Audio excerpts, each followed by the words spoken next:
Not every ship is about firepower or profit. Sometimes it's just about flying, about knowing your ship will do exactly what you ask of it. The Crusader Intrepid isn't trying to be everything. It's a starter ship in the truest sense. Simple work, done well. Enough space to live, enough range to explore, and enough freedom to just enjoy the verse. This is the Crusader Intrepid.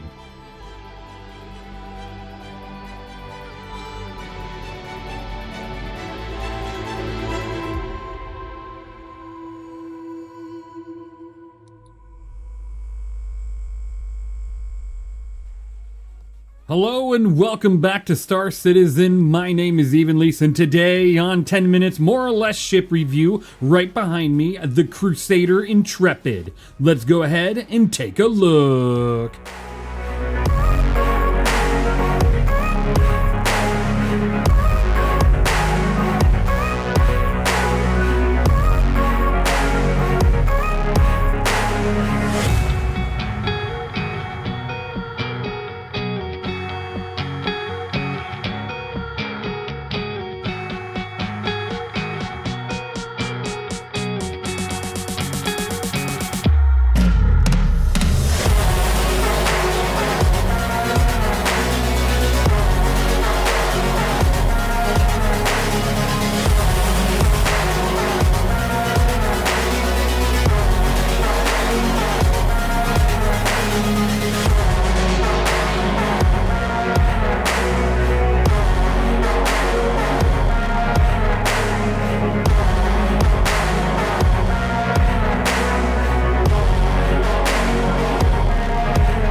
Welcome back to another review. Thank you, Cypher1 and What124 for joining me on today's review of the Crusader Intrepid, a starter ship. This ship is $65 if you were to get it on the Pledge Store, or $670,320 aUEC over at Loreville. If you're to buy it at Area 18 or Orison, which you can, it is $705,600 aUEC. So it's a little bit cheaper over at Loreville if you're looking to acquire this. Now, you do have a 5-minute and 40-second claim time, as well as a 1-minute and 25-second expedited claim time, which means if your ship for some reason gets damaged, exploded, something like that, and you need to claim it, you can go ahead and do that in a pretty quick amount of time. Now, the pilot does have 818 burst damage per second due to the one size 4 CF447 Rhino, which in a lot of these shots, you're not going to actually see that gun on this ship, because I was testing a lot of different guns on here to see what would work better, and honestly, there's a couple options. It just depends on what you feel comfortable with, and I gotta say, don't ever PvP with this ship. And I mean it, don't ever PvP with this ship, because what happens with player targets is they tend to hit your wings a lot better than the AI do, and when you lose one of your wings, you're pretty much out of the fight. You start a death roll 100% of the time, and it's uncontrollable. You just end up an easy target.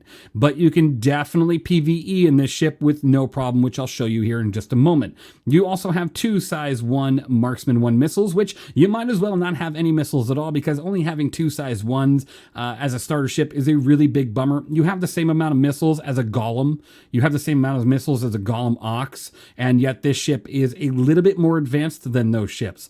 Now, you do have 1,980 bubble shield with an 8.3% physical damage resistance, a minus 26.4% energy damage resistance, 81.6% distortion damage resistance, as well as the same amount of ship armor at 1,980 HP armor with a minus 15% physical damage and a plus 30% energy damage. Now, you also have 15,350 ship HP on board, allowing you to go ahead and take some hits, but not many, because she is quite fragile. And I'll have to say, she is quite fragile. I mean, the wings pop really easily, and when one of those wings goes, you're in a bit of trouble. It does have a 25% penetration physical damage reduction, a 40% energy damage reduction, and a 30% fuse damage reduction, as well as a 60% component damage reduction. But these things do not help much in a PvP fight. I'm just going to promise you that right now. It's a very flat target from the top, so if you don't stay nose on 100% of the time and they get around you even a little bit, they just rip you apart in seconds. Now, the ship does have a top SCM speed of 227 with a 455 forward boost, a 255 backwards boost, and a top nav speed of 1,225. Its speed is great. It feels fantastic with its speed, and I'm going to tell you, it's oddly maneuverable, even though it's not supposed to be oddly maneuverable. Its maneuvering thrusters feel great. When you're out there and you're doing certain maneuvers, you actually feel like you have more control over this ship compared to many ships in this size and class. Even though you have a 48, 48, 145 pitch yaw roll with a boosted 58, 58, 174, which isn't terrible, but even without boosting, this thing feels like it moves pretty nimble, and I love its acceleration. She accelerates really quick, and that's fantastic. Now, you also have 48 flares and 5 decoys, again, average across the board, like with every ship I review, and then you have 26 SCU of hydrogen fuel and 1.8 SCU of quantum fuel. So you're out there able to quantum around quite a bit. This ship has a fantastic interior, so that's awesome that you can quantum as much as you can. But let's talk about the ship, then the interior, including its cargo grid. I'm going to tell you a pro right off the bat, and I'm going to tell you a con right off the bat with this ship when you're looking at it from the exterior, right? First, the pro. It has a side entrance with a stairway, which is fantastic. I love it. I wish more ships had this. This is great, right? Only one entrance. It's kind of a small ship, but you can technically enter from more areas, right? You do have 2 cargo bays because the 8 SCU cargo that you have on the ship, yep, that's right, 8 SCU on a grid, is separated between this one here with 4 SCU over here and this one over here with 4 SCU over here. Now, at first you're like, well, that's not too terrible. I mean, you got 8 SCU, but the con is it's not together, so you can't fit certain size boxes. One of the cons. Second is you can't fit a vehicle here. I tried to fit a Pulse. It was not good. It was not happy.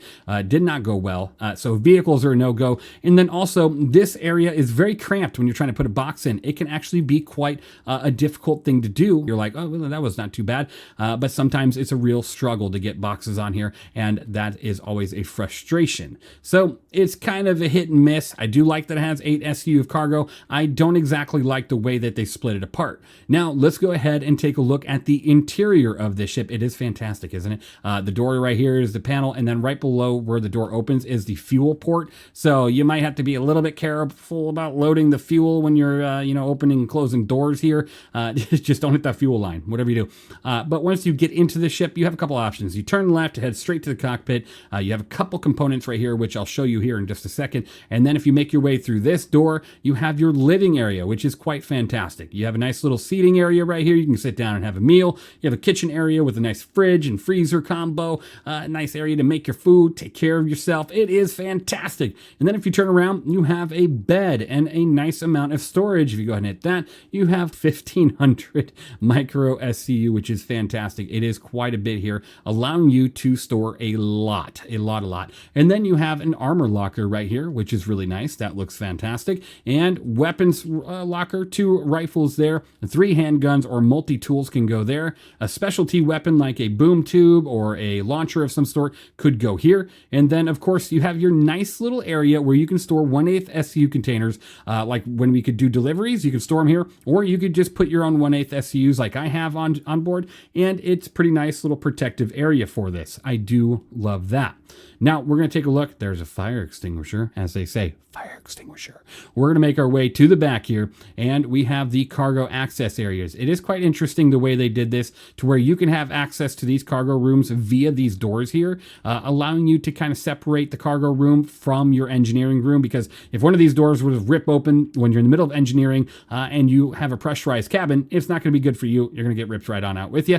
So I'm kind of like, I don't really care for these doors. I wish they kind of weren't here and these were just cargo ramps like a 300, but it is kind of nice also to have access to that cargo. And you can fit a ton more SCU in this room. Honestly, if you were to open up that door, open up the bottom ramp from right here, you can go ahead and just open both, and you can just throw boxes in and over, and it's fantastic. You can put definitely a lot more than 8 SCU on this ship. I think I fit like an additional 12 to 15 SCU here and down the hallway a little bit. It was quite fun.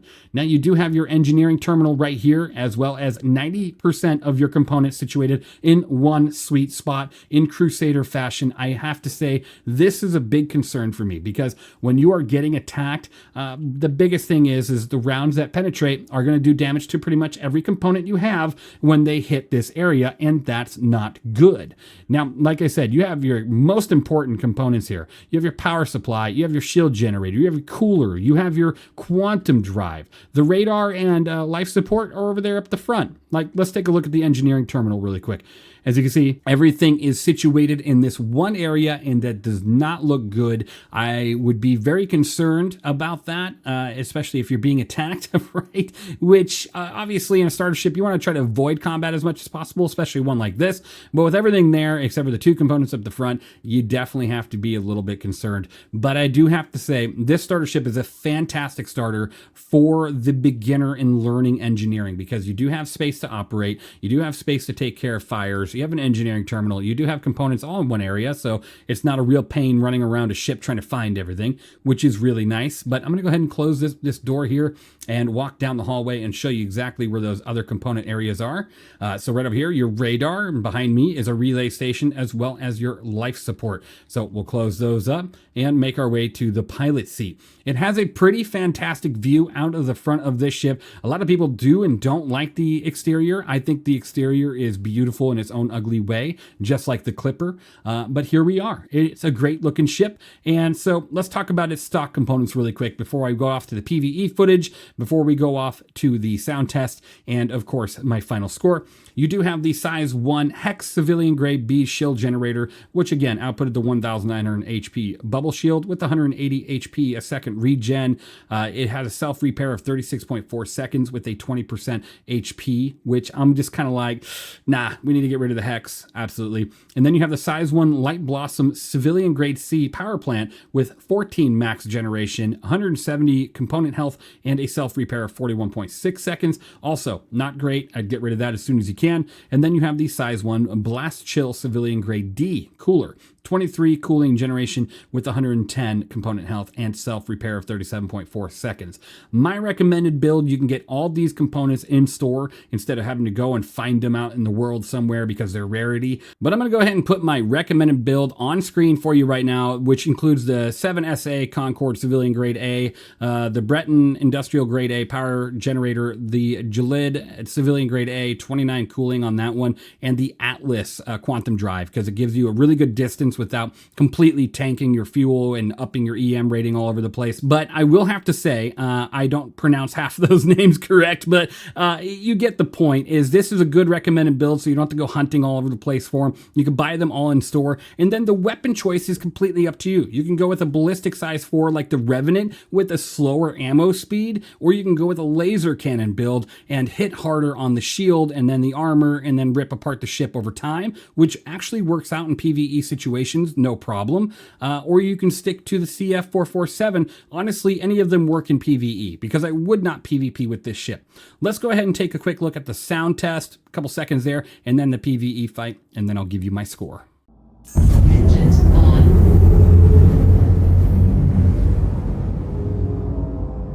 Landing gear up. Alert. Front crash close.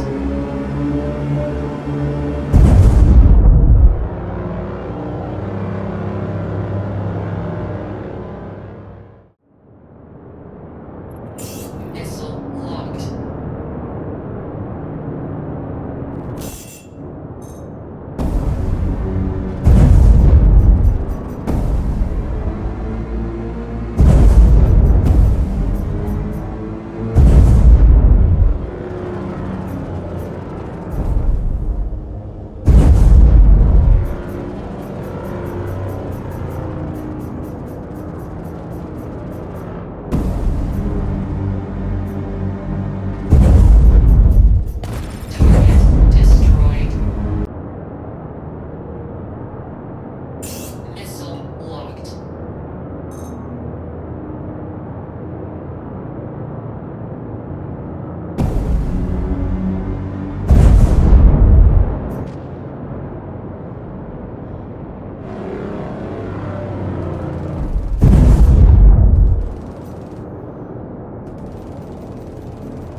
Let me tell you something real quick. When you see me looking around in game, that's not a trick, that's beam eye tracking doing the work. Its newest version is now in beta and completely removes the need for open track, giving you seamless integration between the software and the game. It's easy to set up, runs clean, and you can use it with a webcam, iPhone, or Android device. And it's only $30. One program, less overhead, smoother tracking. Grab beam eye tracking through the link below to support the developer directly and stop running multiple apps when you want to feel more immersed in what you're doing. All right, as you can see, the PvE, no problem at all. This ship can handle just fine. She has a beautiful interior. The outside looks fantastic. You can tell it's one of the newer ships by how the textures look, the model looks. Everything feels great about this ship. I love the interior and all the living space, the functionality, the fact that you do have 8 SU of cargo and you can carry a lot more on the interior. I think it's a fantastic starter. And if I was to honestly choose a new starter as a new player,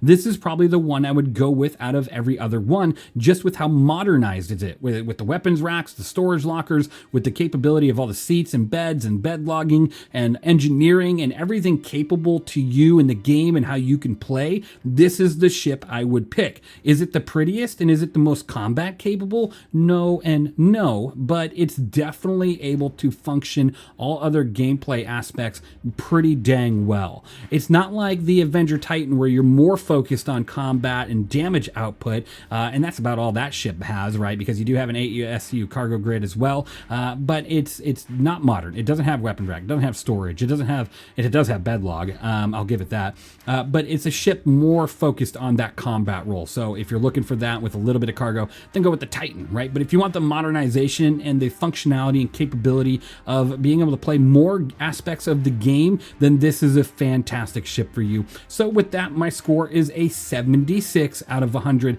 Now it is rated low. I just talked it up a bunch, right? But it is rated a little bit lower because it does only have one gun. So you are outmatched by pretty much every other ship out there, unless that ship has 2 size 1s or possibly even 2 size 2s.